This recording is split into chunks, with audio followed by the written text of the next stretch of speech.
Subscribe करें हमारे YouTube channel को एवं बेल आइकन दबाना ना भूलें ताकि रोज की यूट्यूब अपडेट्स आपको मिलती रहे। जय हिंद दोस्तों, आज मैं आपके लिए अपने हुनर से थोड़ा हट के कुछ अलग कंटेंट लेके आया हूं। तो आशा करता हूं कि आपको ये पसंद आएगा और आप इसको अच्छे से समझेंगे। तो आज मैं गणित नहीं, आज आपको मैं पॉलिटी का एक टॉपिक पढ़ाऊंगा। जो टॉपिक का नाम है वो है भारत का नियंत्रक एवं महालेखा परीक्षक, मतलब कि CAG of India, controller and auditor general of India. तो इनको पढ़ने से पहले, सीएजी को पढ़ने से पहले थोड़ी बातें हम जान लेते हैं कि हमारे देश का जो लोकतंत्र है उसके आधार पर कुछ चीजें देखेंगे हम कि ये जो सीएजी है उसकी इस लोकतंत्र में क्या अहमियत है, क्या खासियत है, उसके बारे में हम देखते हैं। तो जो हमारा लोकतंत्र होता है, तो लोकतंत्र के कुछ स्तंभ होते हैं, कुछ खास चीजें होती है। तो यहां पर नॉर्मली मैं आपको बताऊंगा लोकतंत्र के 4 स्तंभ होते हैं। लोकतंत्र के 4 स्तंभ होते हैं, तो वो कौन कौन से स्तंभ होते हैं वो देख लीजिए आप। मतलब कि लोकतंत्र के स्तंभ का मतलब क्या है कि सारे स्तंभ जो होते हैं वो एक दूसरे से स्वतंत्र होते हैं, लेकिन सभी मिलकर एक दूसरे के लिए काम करते हैं, पूरे देश के लिए काम करते हैं।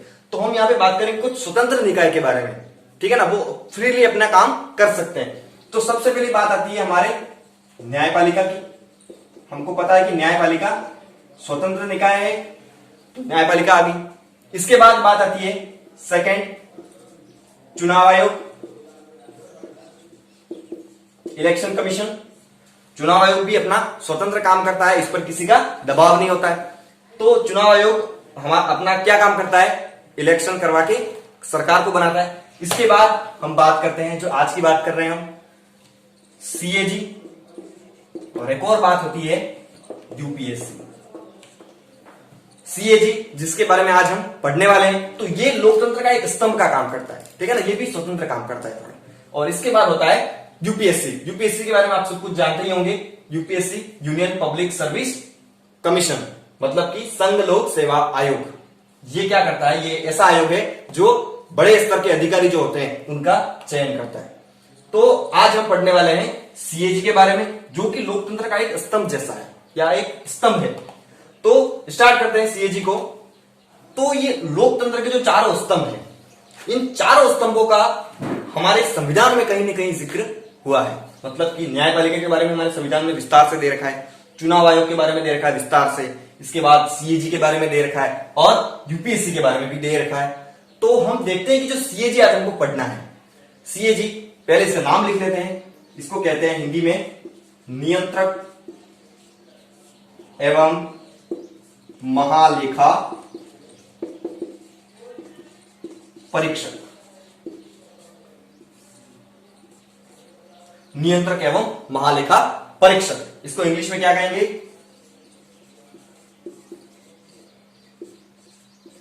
Controller and auditor general. Controller and auditor general of India, या फिर इसको शॉर्ट में हम क्या कहते हैं, सीएजी, सीएजी ऑफ इंडिया, ठीक है। तो ये है नियंत्रक एवं महालेखा परीक्षक। तो इसका संविधान में कहां पर जिक्र है वो हमको देखना पड़ेगा। तो हमारा जो संविधान का भाग 5 है, हमारे संविधान के टोटल 22 भाग है, उनमें से हमारा जो संविधान का भाग 5 है, 5वां भाग, जिसमें केंद्र सरकार के बारे में पूरा ब्यौरा दे रखा है। तो उसमें संविधान के 5वें भाग में अनुच्छेद 148 से 151 तक सीएजी के बारे में बता रखा है। सीएजी का पूरा डिटेल किसमें दे रखा है, अनुच्छेद 148 से 151 के बारे में, और वो संविधान के 5वें भाग में आता है। तो आप इसका नाम देख लीजिए, नियंत्रक एवं महालेखा परीक्षक, controller and auditor general of India. अब कंट्रोलर मतलब कि नियंत्रक, अब ये जो शब्द है वो सीधा लैटिन भाषा से सीधा ले लिया गया है। जो लैटिन भाषा के जो शब्द होते हैं वो नहीं बदलते हैं, मतलब कि वो जैसे होते हैं वैसे ही रहते हैं। बाकी शब्द कुछ स्थितियों के अनुसार बदलते रहते हैं, जैसे कि इंग्लिश में देखते हैं कुछ शब्द बदलते रहते हैं। जैसे कि जो इंग्लिश के शब्द आए वो सीधा कहां से आए, लैटिन से, तो उनको लैटिन से लेके थोड़ा बदल के लिया गया, लेकिन ये सीधा लैटिन भाषा का शब्द यहाँ पे ले लिया गया है। तो अब इसको देखते हैं, सभी अनुच्छेद को हम आसानी से धीरे धीरे पढ़ते हैं और सीएजी के बारे में पूरी जानकारी साझा करने की मैं आपके सामने पूरी कोशिश करूंगा। तो सबसे पहले देखते हैं कि अनुच्छेद 148 में क्या दे रखा है। सबसे पहले अनुच्छेद 148 में दे रखा है कि भारत का एक सीएजी होगा। क्या होगा? भारत का एक सीएजी होगा। मतलब कि इस सीएजी पद का उल्लेख कौन से अनुच्छेद में है? तो सीएजी पद का उल्लेख अनुच्छेद 148 में है। ठीक है, तो अनुच्छेद 148 ये कहता है कि हमारे भारत का एक सीएजी होगा और इसके बाद इसका जो अनुच्छेद 149, अनुच्छेद 150 और अनुच्छेद 151 है उसमें सीएजी के कार्यों के बारे में बता रखा है। तो कार्य हम एक बार बाद में पढ़ेंगे, इससे पहले और थोड़ी जानकारी जुटा लेते हैं किसके बारे में, सीएजी के बारे में।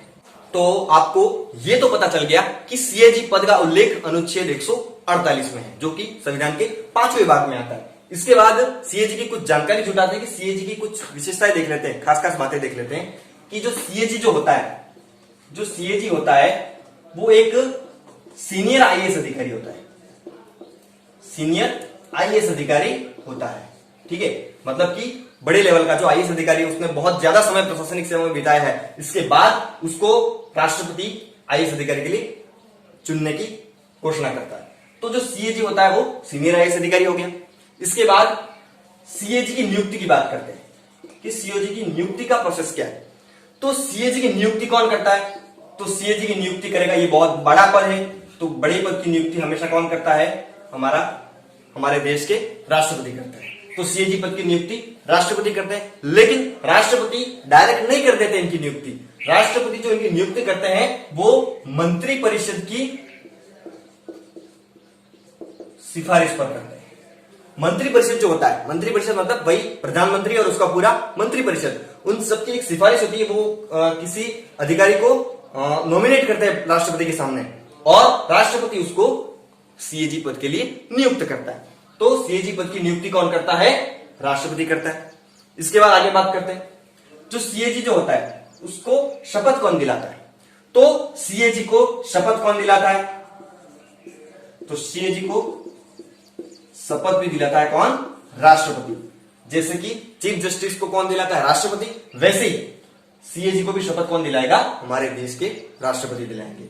इसके बाद आगे बढ़ते हैं कि सीएजी की जो शपथ होती है वो किसके तहत होती है? तो अनुसूची 3 के तहत।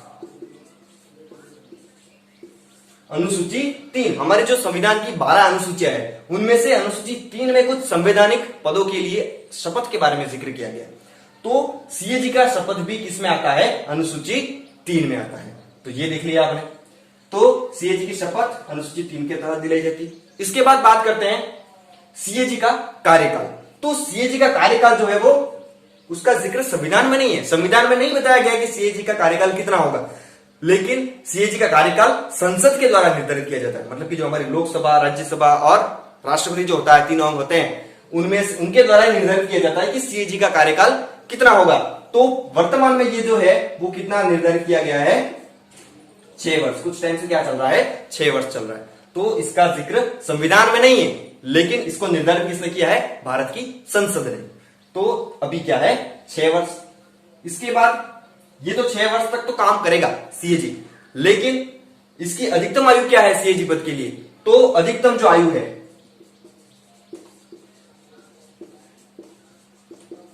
अधिकतम आयु कितनी है? 65 वर्ष। मतलब कि मान लो कोई सीएजी बना, कोई व्यक्ति, कोई आईएएस अधिकारी सीएजी बना और उसने मान लो 59 वर्ष की आयु में सीएजी पद का शपथ ली। ठीक है ना?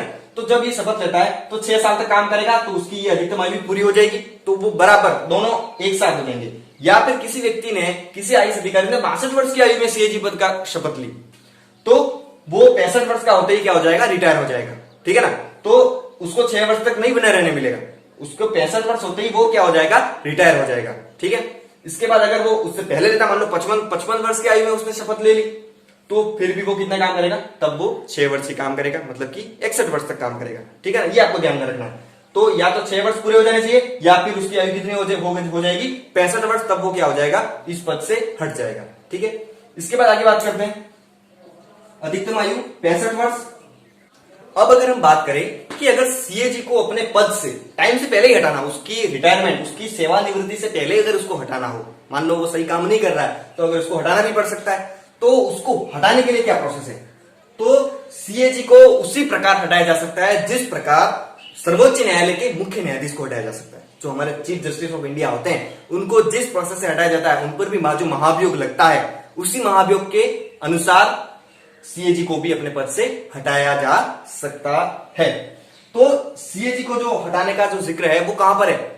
तो सीएजी को डायरेक्टली हटाने का जिक्र नहीं है, लेकिन उसको प्रोसेस सेम किसकी तरह है? मुख्य न्यायाधीश की तरह, जो सर्वोच्च न्यायालय का मुख्य न्यायाधीश जो होता है उसी की तरह। तो उसका जिक्र है अनुच्छेद 124 के चौथे पॉइंट में। अनुच्छेद 124(4) में यह जिक्र है कि जो हमारा सर्वोच्च न्यायालय के मुख्य न्यायाधीश होते हैं उनको किस प्रकार हटाया जाता है। तो जो सीएजी होता है उसको भी इसी अनुच्छेद के आधार पर हटाया जा सकता है। अब बात करते हैं सीएजी के वेतन की। तो सीएजी के वेतन का जिक्र संविधान में डायरेक्टली नहीं है, लेकिन सीएजी के वेतन का जो निर्धारण करता है वो कौन करता है? संसद करती है। हमारे देश की जो संसद है वही सीएजी के वेतन का निर्धारण करती है कि सीएजी का वेतन कितना होगा। इसके बाद बात करते हैं कि सीएजी के वेतन का निर्धारण संसद जो करती है, तो संसद कैसे करेगी? संसद सीएजी के वेतन को निर्धारित करते समय कोई ऐसा परिवर्तन नहीं कर सकती कि उससे सीएजी को नुकसान हो, मतलब कि ऐसा कोई परिवर्तन नहीं कर सकती वेतन में संसद कि सीएजी का क्या हो जाए? नुकसान हो जाए।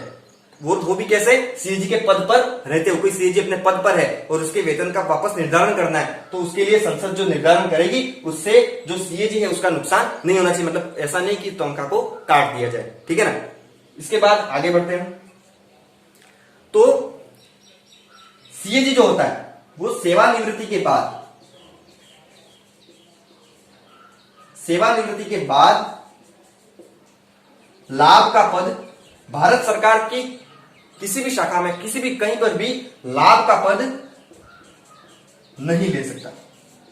जो सीएजी जो होता है अगर वो रिटायर हो गया, इसके बाद वो भारत सरकार के लिए कहीं पर भी लाभ का पद नहीं ले सकता। अब लाभ का पद मतलब जो ही वो जैसे वो प्रशासनिक सेवा में था उसी प्रकार की किसी और प्रशासनिक सेवा में नहीं जा सकता। जैसे कि हमारे राष्ट्रपति जो होते हैं, प्रधानमंत्री होते हैं, मुख्यमंत्री होते हैं, या फिर इस तरह के जो भी पद होते हैं वो पद लाभ के पद नहीं होते। तो वहां पर अगर उनको जाना है तो वो अपनी इच्छा से जा सकते हैं, लेकिन वो कोई लाभ का पद नहीं ले सकते, मतलब कि किसी सरकारी सेवा में वापस नहीं जा सकते, ठीक है। तो ये होगी सीएजी के लिए वेतन की बात और उनकी सेवानिवृत्ति की बात की स्थिति, ठीक है। इसके बाद आगे बढ़ते हैं कि सीएजी को वेतन मिलता कहां से। तो सीएजी को जो वेतन मिलता है वो मिलता है भारत की संचित निधि। भारत की जो संचित निधि होती है वहां से सीएजी को वेतन मिलता है। संचित निधि का मतलब जो भी वो कोष होता है भारत सरकार का खजाना, वहां से सीएजी को क्या मिलता है? वेतन मिलता है। और जो ये जो संचित निधि से जो वेतन मिलता है सीएजी को, उसको हम कहते हैं संचित निधि पर क्या कहते हैं? संचित निधि पर भारित व्यय कहते हैं। उसको क्या कहते हैं?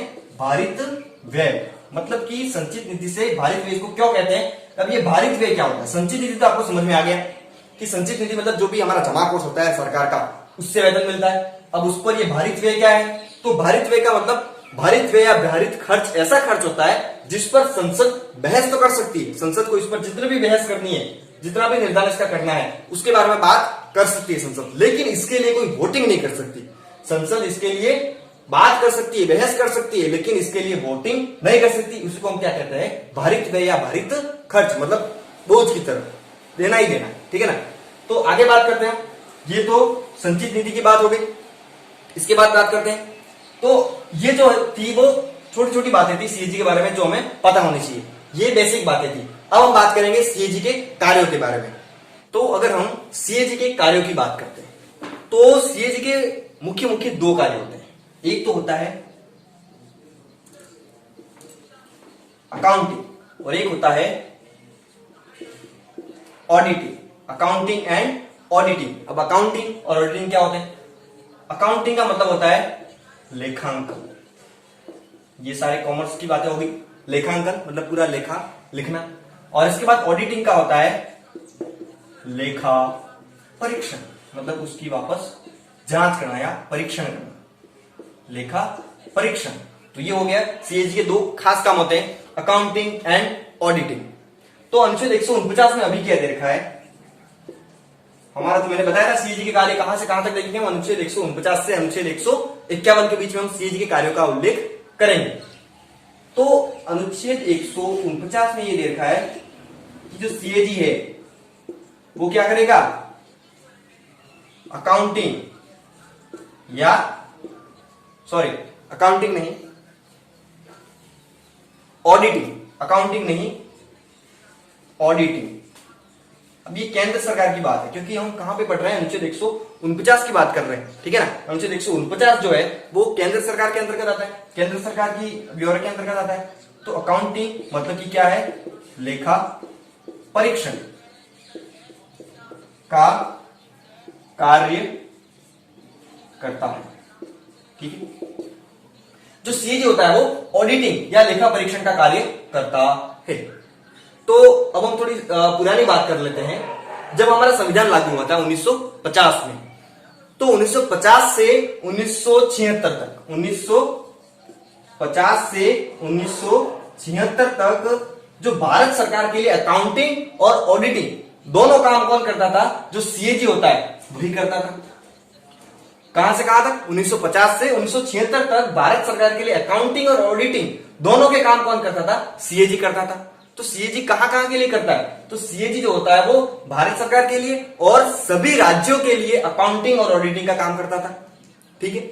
लेकिन 1976 के बाद एक नया प्रोसेस लाया गया। 1976 के बाद क्या कर दिया गया कि जो सीएजी है वो भारत सरकार के लिए केवल ऑडिटिंग का काम करेगा। क्या, ऑडिटिंग, केवल लेखा का परीक्षण करेगा। बाकी जो अकाउंटिंग का काम है भारत सरकार के लिए, उसके लिए एक नया पद सृजित किया गया, नया पद बनाया गया। उस पद के बारे में हम बात करेंगे, लेकिन अभी इसको थोड़ा पूरा कर लेते हैं। तो सीएजी अभी क्या काम करता है, तो सीएजी भारत सरकार के लिए तो ऑडिटिंग का काम करता है और सभी राज्यों के लिए क्या करता है, तो सभी राज्यों के लिए अकाउंटिंग और ऑडिटिंग दोनों काम करता है। तो ये है सीएजी के खास कार्य हो गए। तो अब बात करते हैं कि 1950 से 1976 यहां तक तो सीएजी पूरा काम सीएजी ही कर रहा था, अकाउंटिंग ऑडिटिंग पूरा भारत सरकार के लिए भी और राज्य सरकार के लिए भी, सभी राज्यों की राज्य सरकार के लिए। लेकिन 1976 के बाद थोड़ा नियम बदल दिया गया। तो इसके बाद क्या हुआ, एक नया पद आया। नया पद क्या आया, तो नया पद है सीजीए। ये सीएजी था, अब आया सीजीए। तो सीजीए मतलब controller general of the accounts, controller general of the accounts. नया पद क्या आया, CGA, controller general of the accounts. तो इस पद का भी जिक्र संविधान में नहीं है, ये पद नया बना है और नया बना है वो भी किसके अंतर्गत होता है। अब ये इसकी नियुक्ति कौन, राष्ट्रपति नहीं करता है, इसका पद कहां पर होता है, तो ये भारत सरकार का जो वित्त मंत्रालय होता है, वित्त मंत्रालय जो होता है, फाइनेंस मिनिस्ट्री जो होती है, उस वित्त मंत्रालय के अंतर्गत काम करता है। वित्त मंत्रालय का जो व्यय विभाग होता है, जो व्यय विभाग होता है, तो सीजीए उसके अंतर्गत काम करता है। तो भारत सरकार के लिए अकाउंटिंग का काम कौन करेगा, सीजीए। इसका एक ही काम है, भारत सरकार के लिए अकाउंटिंग, लेखांकन का काम करना, ठीक है। बाकी भारत सरकार के लिए ऑडिटिंग मतलब कि लेखा परीक्षण का काम कौन करता है, सीएजी। बाकी अकाउंटिंग कौन करेगा, सीजीए। दोनों में ध्यान रखना, कंफ्यूज नहीं होना है। Controller general of the accounts, और ये है controller and auditor general of India, ठीक है ना। मतलब भारत सरकार के लिए इसलिए इंडिया लगाया मैंने। अब देखिए आगे कि 1950 से 76 के बीच में तो सारे काम सीएजी कर रहा था, लेकिन नया कौन आया, सीजीए। तो अब आगे बात करते हैं हम। एक बात और, ये जो सीजीए पद हमने देखा, उस सीजीए पद का उल्लेख संविधान में तो नहीं, लेकिन उस सीजीए पद का जो आधार है वो है अनुच्छेद 150। अब कैसे है वो देखना आप यहां पर आगे। अनुच्छेद 150 क्या है, अनुच्छेद 150, अनुच्छेद 150 में ये दे रखा है कि जो हमारा जो सीएजी है, हम सीएजी की बात करेंगे अभी, तो सीएजी द्वारा लेखा का मतलब अकाउंट्स का प्रारूप तैयार करना। सीएजी क्या करेगा, लेखा का प्रारूप तैयार करेगा। तो अभी हमने कहा था कि जो सीजीए पद आया था वो भारत सरकार के लिए अकाउंटिंग या अकाउंट्स का काम करता है, ठीक है ना। लेखा का काम भारत सरकार के लिए कौन करता है, सीजीए करता है। तो सीजीए के ये जो लेखा का प्रारूप की बात कर रहे हैं हम, वो किसके अंतर्गत है, अनुच्छेद 150 के अंतर्गत। तो हुआ ना आधार कि सीजीए पद का आधार क्या है, अनुच्छेद 150 है, ठीक है ना। अब सीएजी जो है वो लेखा का प्रारूप तैयार करेगा और इस लेखा के प्रारूप का सबसे पहले क्या होगा, निर्धारण होगा, ठीक है ना। कैसा होगा, तो उसका निर्धारण कौन करता है, राष्ट्रपति करता है। लेखा के प्रारूप का निर्धारण राष्ट्रपति करता है, लेकिन उस प्रारूप का निर्धारण जो राष्ट्रपति करेगा वो भी किसकी सिफारिश पर करेगा, सीएजी। मतलब कि सीएजी जैसा बताएगा उसी के आधार पर राष्ट्रपति है वो लेखा के प्रारूप का निर्धारण करेंगे और उसी आधार पर सीएजी क्या करेगा, उस लेखा का प्रारूप तैयार कर देगा, ठीक है। तो ये हो गया अनुच्छेद 150। इसके बाद हम आगे बात करते हैं अनुच्छेद 151 की। अनुच्छेद 151 क्या करता है, तो अनुच्छेद 51 में ये दे रखा है 151 में कि सीएजी अपनी रिपोर्ट किसको देता है,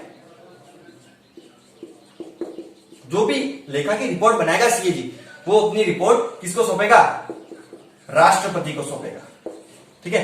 राष्ट्रपति को सौंपता है, ठीक है। सीएजी अपनी रिपोर्ट पूरी बना के क्या कर देगा, राष्ट्रपति को दे देगा। अब आगे राष्ट्रपति का काम है, सीएजी ने अपनी रिपोर्ट राष्ट्रपति को दे दी। अब जो राष्ट्रपति है वो इस रिपोर्ट को कहां पर पेश करेगा, संसद में पेश करेगा। सीएजी इस पूरी रिपोर्ट को कहां पर पेश करेगा, संसद में। अब संसद में जाने के बाद अब जो भी आपके सामने आता है संसद क्या करेगी, उसकी जांच करेगी।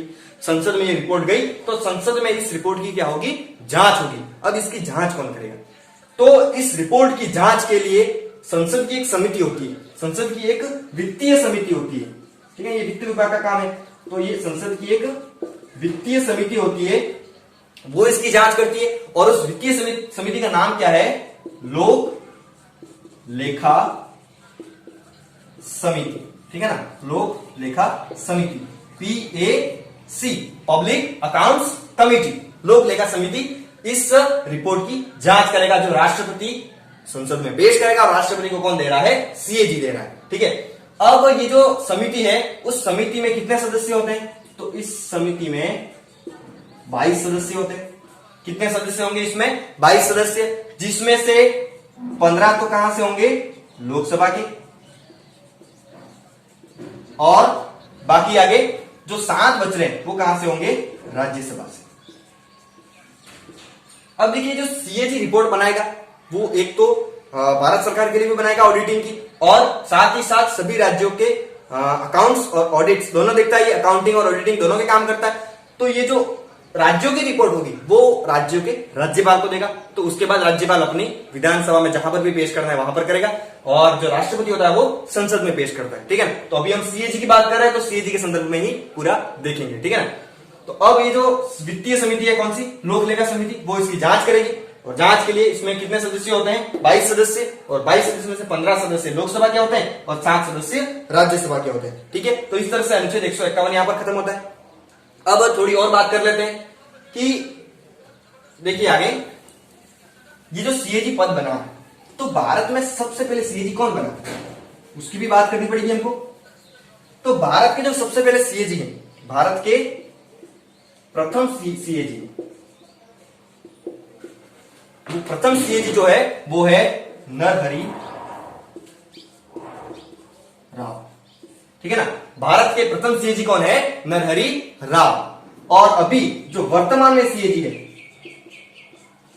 वर्तमान सीएजी जो है भारत के, वो कौन है, उसके बारे में देखते हैं। तो वर्तमान सीएजी जो है वो गिरीश चंद्र मुर्मू। वर्तमान सीएजी कौन है, गिरीश चंद्र मुर्मू। और ये एकदम करंट कंटेंट की बात है, एकदम लेटेस्ट बात है। इन्होंने अभी अभी 8 अगस्त 2020 को शपथ ली है। इन्होंने 8 अगस्त 2020 को अपने सीएजी पद के लिए शपथ ली है। कौन है वो, गिरीश चंद्र मुर्मू। और प्रथम सीएजी कौन है, नरहरि राव। तो ये कौन से नंबर के हैं, 14वें नंबर के सीएजी, भारत के 14वें नंबर के सीएजी कौन है, गिरीश चंद्र मुर्मू, ठीक है ना, जीसी मुर्मू। और इससे पहले जो थे वो थे राजीव महर्षि। 13वें सीएजी थे वो राजीव महर्षि थे। और जो राजीव महर्षि है वो राजस्थान के मुख्य सचिव भी रह चुके हैं, ठीक है ना। तो इस तरह से हमने सीएजी के बारे में पूरा डिटेल से पढ़ा है। तो आशा करता हूं कि आपको ये क्लास बहुत ही पसंद आई होगी। तो आज की हमारी क्लास यहीं पर समाप्त करते हैं। जय हिंद, जय भारत।